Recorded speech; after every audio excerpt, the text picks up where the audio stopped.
Hi, Summer. So I have this is your sapling assignment opened up. And first of all, I see that you haven't gave a shot at question 14 yet. And I don't know if you've had a chance to look at that video to see how to do it. So I'm not going to go over that question yet, just in case the video link that I sent you helps. So I'm gonna do 13 first because that one is definitely the easier of the two that you got wrong. And like this is your first attempt. It's almost right. It's pretty close to exactly right. All that you did wrong on this was when you put the alcohol together with the carbon oxygen double bond, you put it. How do I say this? You put it together backwards. So let me try do this so I can draw this. So you understand, I can see from what you answered that you understand that you're going to take the ketone and you're going to turn it into that guy, and then you're going to take this and you're going to be putting it on out here.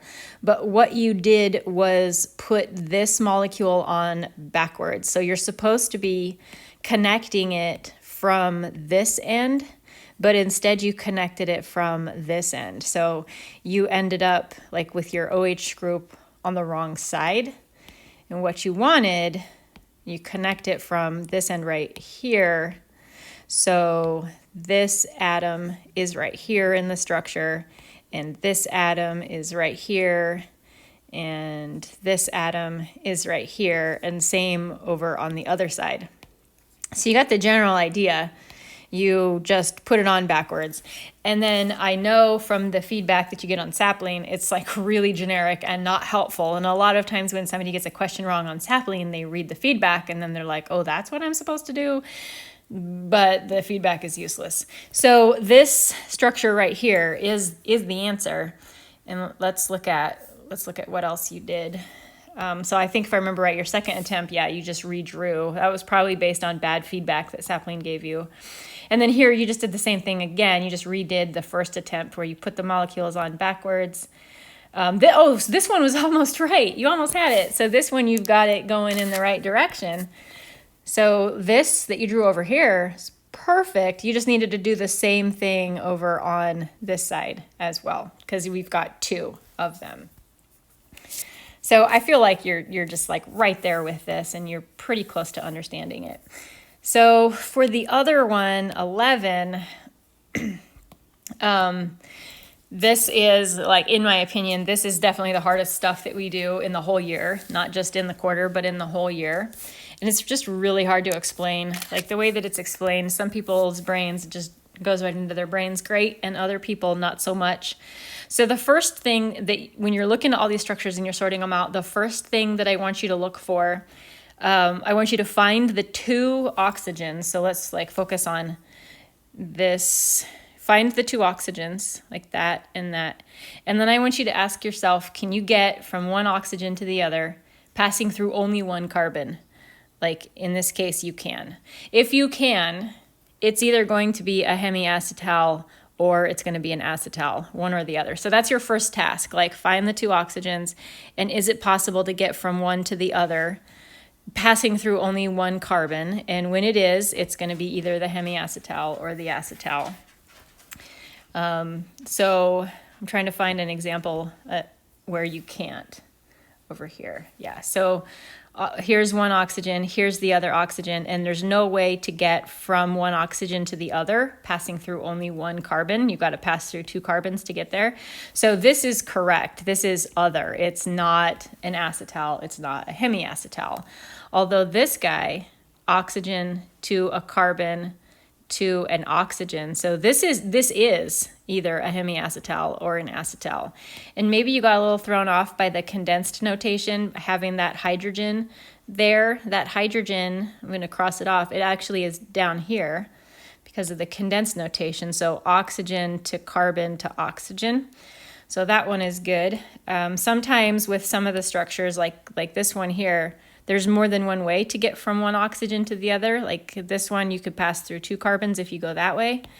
But you could pass through only one carbon if you go this way. So this one is a hemiacetal or an acetal. Oxygen, oxygen, one carbon in between them. So that one is also either hemi or acetal. This one, oxygen to carbon to oxygen. This one's actually a special case, which is why I kind of saved it for the end. So we'll come back to that one. So this one right here is in the correct box because it is other. This one is definitely not in the correct box because it is something. So once you've decided which ones are acetals or hemiacetals, then what you're going to look for is OH. So you're going to have those two oxygens, and you're going to look for OH versus no OH. So let's go back to this guy right here. We've already decided that it's either a hemiacetal or an acetal.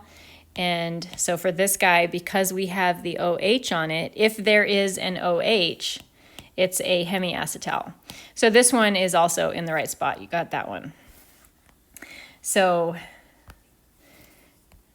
if you have one OH, then you are a hemiacetal.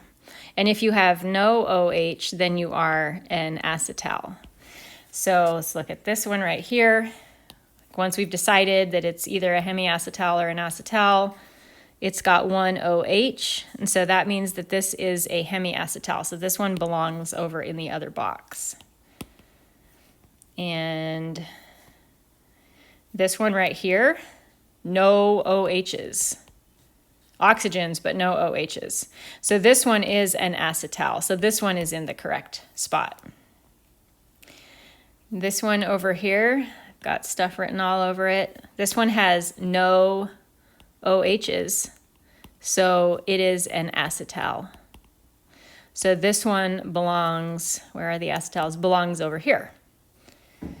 And this guy, we're looking for OHs, no OHs. So that means that this is an acetal. So hopefully that's starting to make sense. This one down here is like a weird exception to the whole thing. So it does have the oxygen to carbon to oxygen pattern. It does have two oxygen atoms with one carbon in between them, but it does not meet these criteria up here. It has OHs, so it's not an acetal, but it has more than one OH, so it's also not a hemiacetal. So this guy is actually an other because it has two OHs instead of just one. So hopefully, like I said, hopefully that different explanation is going to work for your brain, but please let me know if it doesn't. And then the last one, this hydrolysis question, which is one like you haven't gave a shot to yet, but I sent you the video link for this. This question is asking about the formation of the acetal reaction only in reverse. So it's basically like this question right here, except for you're starting at the end, you're starting with the product, and you're being asked to predict what the ketone would look like and what the alcohol would look like. So in a problem like this, you've got to kind of like go backwards through the reasoning that you would use for this problem right here. So anyways, like I said, I don't know if you still need help with this one or not. If you do, no problem. Just let me know and I'll help you out some more with this one too.